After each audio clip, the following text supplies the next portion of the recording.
Bom, pessoal, vou dar continuidade, então, à videoaula que eu passei para vocês explicando sobre o texto normativo, né? A videoaula, então, que eu passei para vocês, a gente inicia o COC 3 e ela tratava dos módulos 37 e 38. Só para estar relembrando, então, um pouquinho o que são esses textos normativos. Eles vão falar dos direitos e dos deveres do cidadão. Então, conviver em sociedade nem sempre é fácil. Então, a gente precisa seguir alguns deveres, né? E a gente tem esses direitos que são apresentados através de textos normativos. O módulo 39 é uma produção de texto normativo.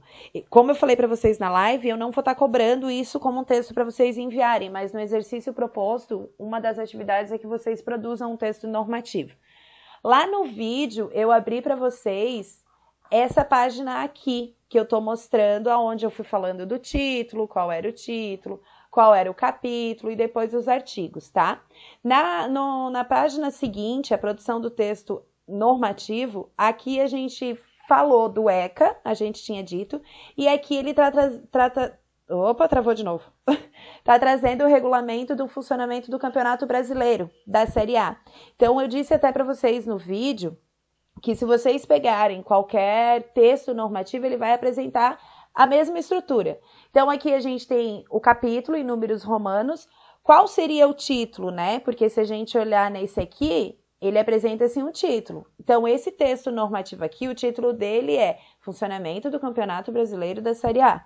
O capítulo aqui que a gente está estudando é o capítulo 4, que tem como nome do sistema de disputa. Aqui eu estou dizendo qual é o artigo, então o número do artigo, ele está explicando. O parágrafo único é quando a gente tem alguma informação importante sobre esse artigo. E esse aqui ele não é subdividido.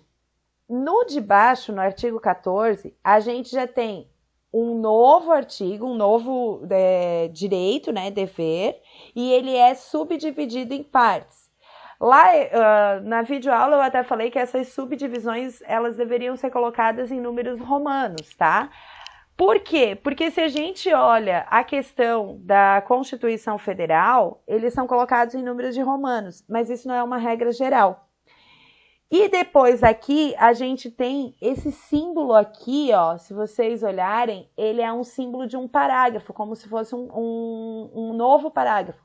Por que ele não é colocado como parágrafo único? Porque ele tem outras divisões.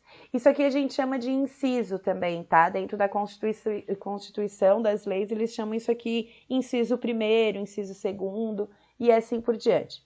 Então, essa aqui é a estrutura de um texto normativo. Ele vai ter o capítulo, lembrando que o título eu já falei qual era, e ele vai ser separados em artigos. E esses artigos, eles podem ser subdivididos ou não. Prof, todo o artigo ele tem que ter um parágrafo? Não necessariamente, eu posso simplesmente apresentar o meu artigo e mudar para o próximo capítulo ou para o próximo artigo.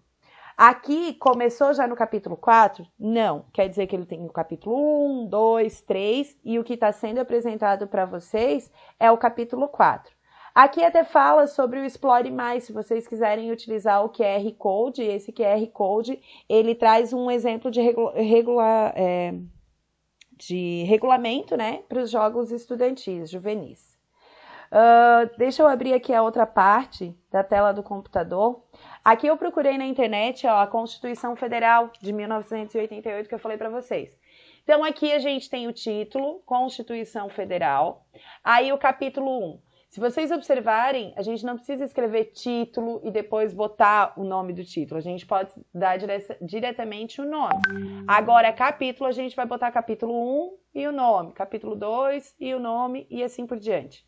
Esse recorte que eu peguei para vocês, ele é do artigo 5. Se eu vier aqui, ele é um texto do capítulo. Então, essa aqui é a estrutura.